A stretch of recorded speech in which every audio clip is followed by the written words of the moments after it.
Magandang hapon. Update muna tayo sa lagay na ating panahon ngayong araw ng Lunes, November 13, 2023.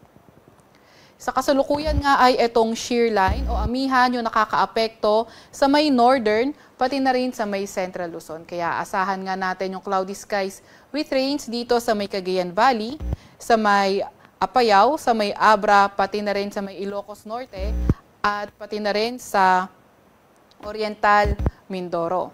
Samantalang itong shear line, nakakaapekto naman sa may Southern Luzon area, kaya asahan natin sa may Quezon Province, sa may Bicol Region, pati na rin sa Eastern Visayas, maulap na papawirin na may mga kalat-kalat na pag-ulan, pagkidlat at pagkulog. Pinag-iingat natin yung mga kababayan natin na nakakaranas ng mga pag-ulan, lalo na noong mga nakaraang araw pa dahil posible yung pagbaha at pagguho ng lupa tuwing katamtaman hanggang sa paminsan-minsang malalakas na mga pag-ulan. Para naman sa lagay ng panahon sa nalalabing bahagi ng Cordillera Administrative Region, nalalabing bahagi ng Ilocos Region, pati na rin sa may Central Luzon, partly cloudy to cloudy skies na may mga hinang pag-ulan yung inaasahan natin. At para naman sa lagay ng panahon sa Metro Manila at sa nalalabing bahagi na ating bansa, partly cloudy to cloudy skies, may mga tsansa ng mga localized thunderstorms. Yung ating Regional Services Division maglalabas ng rainfall warning, heavy rainfall warning, rainfall advisory o di kaya thunderstorm advisory kung kinakailangan. At maliban na nga sa mga weather system na yon, meron din tayong minomonitor na bagyo sa labas na ating Philippine Area of Responsibility. Etong tropical depression na ito kanina alas 3 ng hapon ay huling namataan na nasa may layong 1,465 kilometers sa may silangan ng northeastern Mindanao.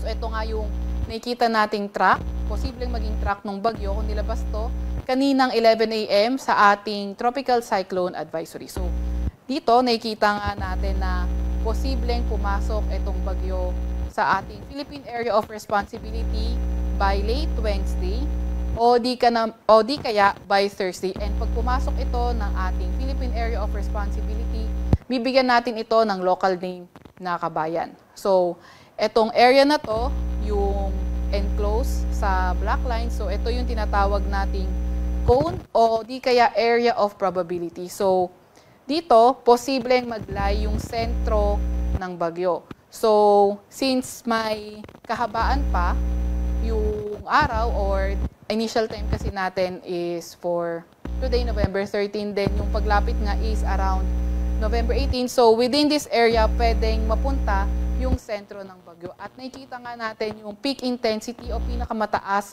na lakas nitong bagyo is by around November 18 at ito ay nasa may typhoon category. So hindi natin tinatanggal yung possibility na magtataas tayo ng mga tropical cyclone wind signal lalo na sa areas na kung saan malapit itong bagyo. And also, peak intensity ay nasa typhoon category siya na posibleng lakas na hangin ay nasa 120 kilometers per hour. And mamayang 11 a.m., maglalabas tayo ng Tropical Cyclone Advisory para nga dito sa binabantayan nating bagyo. Para naman sa lagay ng panahon bukas, mostly dito sa may area ng Northern Luzon, sa may Ilocos Region, pati na rin sa may Cordillera Administrative Region at Cagayan Valley, naasahan natin na yung ating amihan o northeast monsoon magdadala ng maulap na papawirin na may mga pag-ulan. Dito naman sa may Quezon Province, pati na rin sa may Bicol Region, magdadala rin ng mga paulan na may mga kasamang thunderstorm, mga kidlat at pagkulog, yung shear line. Para naman dito sa area na nalalabing bahagi ng Calabarzon, pati na rin sa may Central Luzon, partly cloudy to cloudy skies na may mga tsansa ng mga mahihinang pag-ulan, dala rin ng shear line. At sa nalalabing bahagi ng Luzon, mostly dito sa may Mimaropa area, partly cloudy to cloudy skies din tayo, pero may mga tsansa ng mga localized thunderstorms. Agwat ang temperatura for tomorrow sa Metro Manila, maglalaro from 24 to 32 degrees Celsius.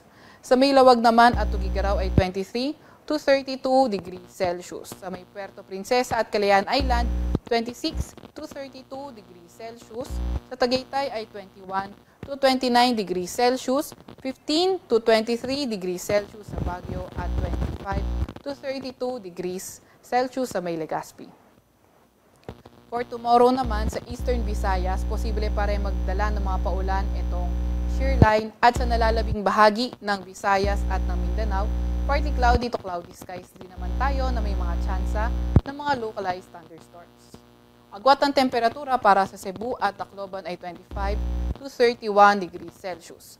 Sa Davao naman ay 25 to 33 degrees Celsius. Sa Cagayan de Oro ay 24 to 31 degrees Celsius. 26 to 31 degrees Celsius naman sa may Iloilo at 24 to 32 degrees Celsius sa may Zamboanga.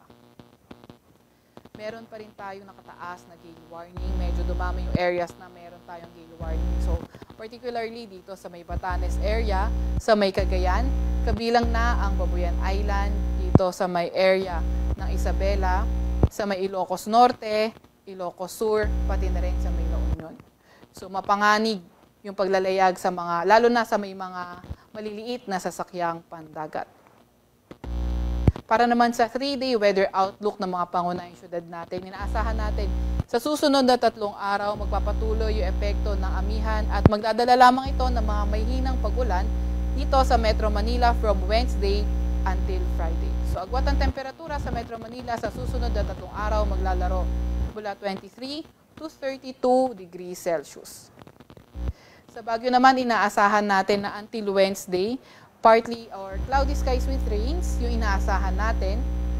And then, pagdating naman ng Thursday and Friday, maulap pa rin yung kalangitan pero mga may hinang pag-ulan na yung ating inaasahan. Agwat ang temperatura sa Baguio maglalaro mula 16 to 23 degrees Celsius. Sa Legazpi naman, inaasahan natin Wednesday to Friday patuloy yung maulap na papawiri na may mga kalat-kalat na pag-ulan, pagkilat at pagkulog, posibleng epekto ng shear line at yung posible ding paglapit nung binomonitor nating bagyo, yung posibleng magdala ng pag-ulan. Agwat ang temperatura sa Legazpi ay 23 to 31 degrees Celsius. Sa Metro Cebu naman, inaasahan natin until Wednesday magpapatuloy yung partly cloudy to cloudy skies na may mga tsansa ng mga localized thunderstorms. Pero pagdating ng Thursday and ng Friday, doon na magsisimula yung mga paulan na posibleng maging dala ng shear line o di kaya yung paglapit ng minomonitor nga nating bagyo. Agwat ang temperatura sa Metro Cebu, 24 to 31 degrees Celsius. Sa Metro Davao naman, gayon din, patuloy yung partly cloudy to cloudy skies condition pagdating ng Wednesday. Pero pagdating ng Thursday and Friday, posible na magdala ng mga paulan yung ating minomonitor na bagyo dito sa Metro Davao area. Agwat ang temperatura sa Metro Davao ay 24 to 33 degrees Celsius. Ang araw ay inaasahan nating lulubog dito sa Metro Manila ng 5:25 ng hapon at sisikat bukas ng 5:56 ng umaga. Huwag magpapahuli sa update ng Pag-asa. I-follow at i-like ang aming Facebook at Twitter account, DOST_Pag-asa. Mag-subscribe sa aming YouTube channel, DOST-Pag-asa Weather Report. At para sa mas detalyadong impormasyon, pwede niyong bisitahin na aming website, pag-asa.dost.gov.ph. At yan munang latest mula sa Weather Forecasting Center ng Pag-asa, Veronica Torres, nag-ulat.